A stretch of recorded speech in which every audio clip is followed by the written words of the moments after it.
Here's the second lesson. It's this. Write this down. I am sinful by nature, and the worst of my sin is in my heart.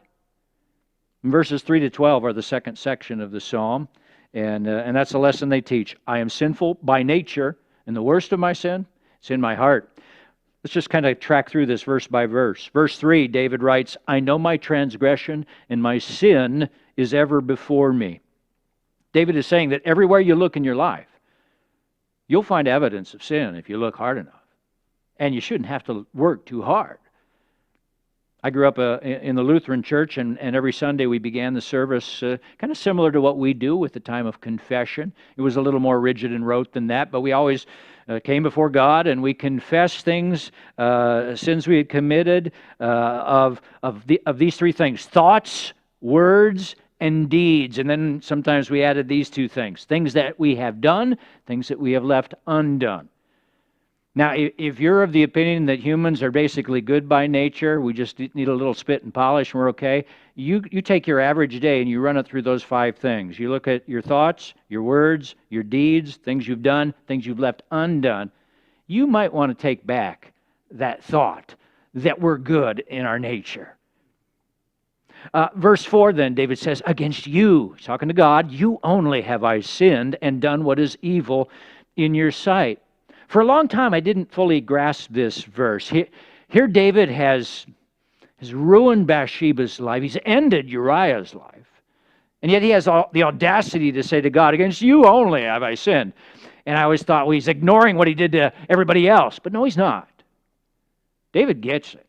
When Nathan comes to him and exposes him with that great rebuke of what he has done, David knows who he has hurt. He sees it now.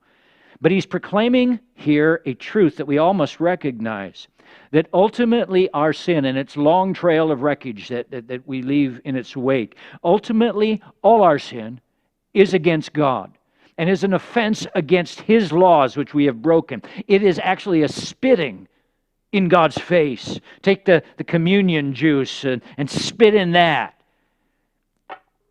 Ultimately, what David is saying here is that the one with whom we're going to have to do, the one with whom we're going to stand before one day and give an account of our lives, is God. Against you only have I sinned. And this now is the second motivational tip I have provided you on how to overcome temptation. The motivational tip number 1, in case you missed it, God sees everything, including your thoughts. Motivational tip number 2, remember that you're going to stand before God one day and give Him an account of your life. This idea of future judgment, of hell, is often dismissed today and discounted. And the reason that is given is because God's a God of love. How can there be a hell if God is a God of love? But you're not thinking deeply enough about this. It's precisely because God is a God of love that there will be, must be, future judgment. I mean, think of it. An existence where the wrongs of this life are never made right, where the injustices of this life are just overlooked, glossed over. Think about it. The issue before us right now is racism, and we've been reminded of the dark stain of our nation's history. I mean, imagine, for 250 years, slavery was the law of the land in our country. Now, can you possibly imagine all the atrocities that were committed over those 250 years?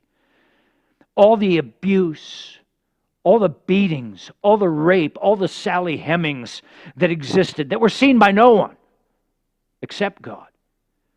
And then think of all the atrocities committed by all the Derek Chauvins in this world, things that video never captured. You think that was just an isolated case? No, we just happened to get that one on video. Can you imagine all those things that have happened, that our black brothers and sisters have had to endure all this time, and videos never captured it? And then can you imagine a God looking at all that and saying, you know what, forget all that. That would not be a God of love. It's exactly because God is a God of love that we know He will call these things to account.